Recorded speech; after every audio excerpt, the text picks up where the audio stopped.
rupiah di bawah tekanan.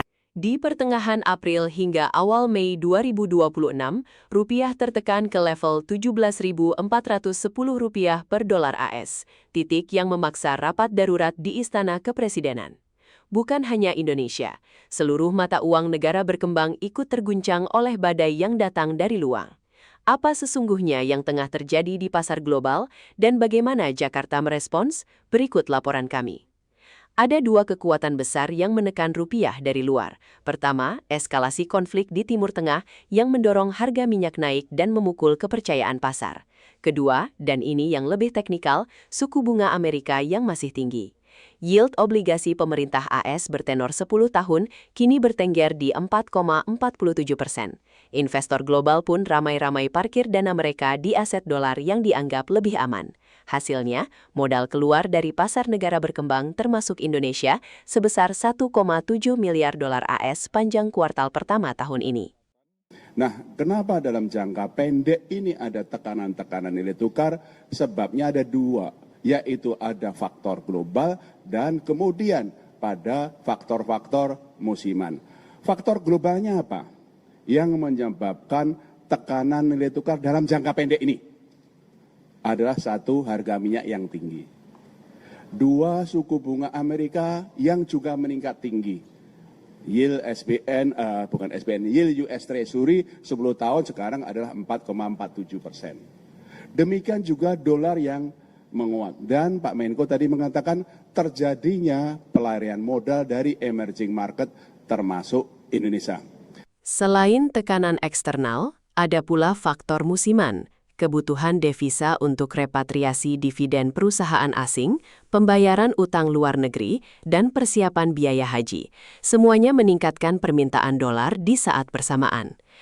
Di balik tekanan itu, ada satu fakta yang menjadi pegangan para pembuat kebijakan. Fundamental ekonomi Indonesia sesungguhnya kuat. Ekonomi tumbuh 5,61% secara tahunan di kuartal pertama 2026, lebih tinggi dari kuartal sebelumnya. Inflasi terkendali, kredit perbankan tumbuh hampir 10%, dan cadangan devisa masih berdiri kokoh di angka 148,2 miliar dolar AS, setara dengan 6 bulan impor, jauh di atas standar kecukupan internasional.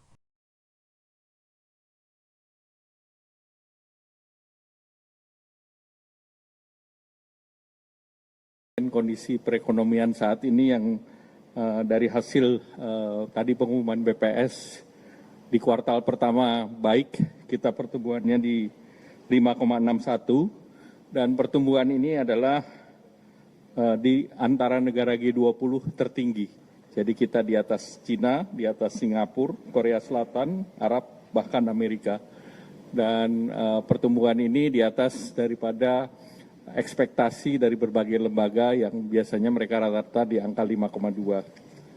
Kemudian dari beberapa pertumbuhan kita melihat bahwa pertumbuhan konsumsi baik di 5,52%. Kemudian juga konsumsi pemerintah juga naik 21,31%. Kemudian juga dari segi ekspor dan impor juga positif.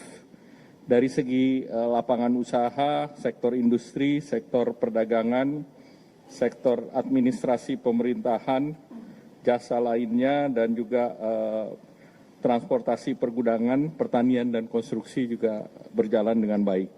Kalau secara indikator makro, ini inflasi juga berhasil ditekan di 2,42%, turun dari 3,48% di periode yang lalu, di bulan Februari, di bulan Maret, kemudian juga indeks keyakinan konsumen di 122,9, neraca dagang positif untuk 71 bulan di 3,32 bilion, kemudian cadangan devisa per Maret 148, neraca pembayaran surplus 6,1 dan realisasi investasi naik 7% menjadi 498,8.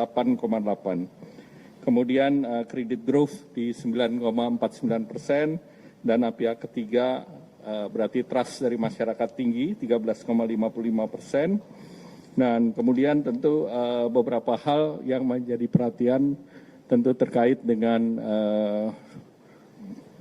Bapak Presiden melihat terkait dengan capital outflow, dan capital outflow tadi didalami bahwa disebabkan oleh pasar modal, kedua SBN, dan ketiga dinetralisasi oleh SRBI. Dan tadi disepakati, dilaporkan ke Bapak Presiden, kesepakatan kerjasama antara BI dan Menteri Keuangan, sehingga ke depan ini bisa dijaga terkait dengan capital outflow. Konsensus di pasar pun semakin luas. Rupiah saat ini tengah mengalami undervalued. Nilainya di bawah yang seharusnya ditunjukkan oleh fundamentalnya. Ini bukan rupiah yang sakit, ini rupiah yang sedang diserang tekanan sementara dari luar. Dengan restu Presiden, Bank Indonesia langsung bergerak dengan 7 langkah yang disiapkan secara sistematis. Langkah pertama dan terberat, intervensi falas secara masif. Bank Indonesia masuk ke pasar spot, pasar non-deliverable forward di dalam negeri, dan bahkan di pasar offshore di 4 pusat keuangan dunia, Hong Kong, Singapura, London, dan New York. Intervensi ini tidak mengenal jam tutup.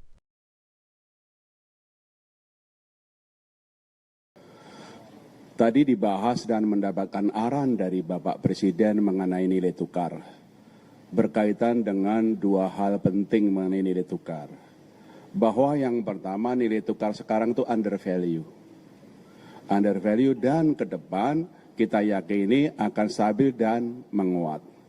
Kenapa undervalue? Tadi disampaikan oleh Pak Menko Bergon, fundamental kita itu kuat. Pertumbuhan sangat tinggi, 5,61%. Inflasi rendah. Kredit juga tumbuh tinggi, cadangan devisa juga kuat. Nah, ini adalah fundamental yang menunjukkan mestinya rupiah itu akan stabil dan cenderung menguat. Nah, kenapa dalam jangka pendek ini ada tekanan-tekanan nilai tukar? Sebabnya ada 2, yaitu ada faktor global dan kemudian pada faktor-faktor musiman. Faktor globalnya apa? Yang menyebabkan tekanan nilai tukar dalam jangka pendek ini adalah 1, harga minyak yang tinggi. 2, suku bunga Amerika yang juga meningkat tinggi. Yield yield US Treasury 10 tahun sekarang adalah 4,47%. Demikian juga dolar yang menguat. Dan Pak Menko tadi mengatakan terjadinya pelarian modal dari emerging market termasuk Indonesia. Nah, memang dalam secara musiman, April, Mei, Juni ini memang permintaan terhadap dolarnya tinggi. Ada untuk pembayaran repatriasi dividen, ada pembayaran utang dan juga untuk jemaah haji. Tapi rupiah adalah undervalue dan ke depan akan stabil dan cenderung menguat. Itu nomor 1. Nomor 2, ya, kami melaporkan kepada Pak Presiden dan Pak Presiden merestui dan kemudian memberikan suatu penguatan 7 langkah penting yang ditempuh Bang Nisa. Untuk membuat rupiah kuat, membuat rupiah itu stabil ke depan. 7 langkah pentingnya yang tadi kami laporkan apa? 1, kami akan terus melakukan intervensi secara tunai dan domestic non-delivery di dalam negeri dan juga non-delivery forward NDF di pasar luar negeri, di Hong Kong, di Singapura, di London, di New York. Kami terus akan melakukan intervensi untuk menstabilkan rupiah baik di dalam negeri maupun dari luar negeri. Cadangan devisa kami lebih dari cukup untuk melakukan stabilisasi nilai tukar rupiah itu. Yang kedua, tadi Pak Menko sudah menyebutkan, karena sementara ini SBN itu keluar, kemudian saham, meskipun dalam minggu-minggu terakhir hasil koordinasi dengan Pak Menteri Keuangan sudah mulai inflow, tapi year to date masih outflow. Sementara saham terjadi outflow, sehingga kami bersepakat untuk sementara ini SRBI dibuat perlu inflow. Sehingga inflow-nya SRBI bisa mencukupi outflow-nya SBN dan saham, itu koordinasi kami dengan Pak Menteri Keuangan sehingga betul-betul menjaga inflow-nya dari portfolio asing itu masih year to date-nya masih terjadi inflow dan itu memperkuat nilai tukar rupiah. Nomor 3, ini juga koordinasi dengan Pak Menteri Keuangan, BI akan terus membeli SBN dari pasar sekunder. Ini koordinasi sudah awal tahun koordinasi dan kita lakukan. Kami sudah membeli SBN dari pasar sekunder year to date adalah 123,1 triliun rupiah dan kami akan melakukan koordinasi termasuk nanti Pak Menteri Keuangan bisa melakukan masalah buyback dan segala macam. Koordinasi sangat erat antara fiskal dan moneter. Kemudian yang keempat, kami juga dengan Pak Menteri Keuangan menjaga likuiditas di perbankan dan pasaran lebih dari cukup, yaitu terindikasi dari pertumbuhan uang primer yang selalu double digit. Di terakhir itu pertumbuhan uang primernya adalah 14,1%. Nomor 5, yaitu adalah yang kami sudah keluarkan adalah pembatasan pembelian dolar di pasar domestik tanpa underlying. Yang dulunya 100.000 dolar per orang per bulan, kita turunkan 50.000 dolar per orang per bulan. Itu yang kami langsung koordinasi dengan KSSK untuk penguatan, termasuk di dalam negeri itu adalah pasar yuan, Chinese yuan dengan rupiah sudah berkembang di dalam negeri. Karena local currency kita dengan Cina sama yuan, Cina sama rupiah itu sangat tinggi dan sekarang sudah mulai terbentuk pasar domestik yuan sama rupiah termasuk ini local currency sehingga itu mengurangi atau melakukan diversifikasi dari dolar sehingga itu bisa memperkuat. Nomor 6 adalah penguatan untuk pasar intervensi kami di offshore non-delivery forward supaya kita lebih mampu mengendalikan perkembangan nilai tukar di offshore, di luar negeri. Selain intervensi yang terus kami lakukan, kami juga membolehkan bank-bank domestik untuk ikut jualan offshore NDF di luar negeri. Sehingga pasokannya lebih banyak, sehingga itu akan memperkuat stabilisasi dari nilai tukar rupiah. Nomor berapa? 6 ya. Nomor 7 adalah peningkatan pengawasan kepada bank-bank dan korporasi yang terutama kami lihat bank-bank korporasi yang aktivitas pembelian dolarnya tinggi, kami kirim pengawas ke sana koordinasi dengan Bu Frederica Widyasari dari Ketua OJK untuk memastikan bagaimana stabilitas sistem keuangan terjaga. Terima kasih Pak Menko. 25.000. Ya. Yang tadi pembatasan pembelian dolar yang sudah kami turunkan dari 100.000 menjadi 50.000 kami persiapkan, kami akan turunkan lagi menjadi 25.000 sehingga pembelian dolar sampai dengan atau di atas 25.000 itu harus pakai underlying.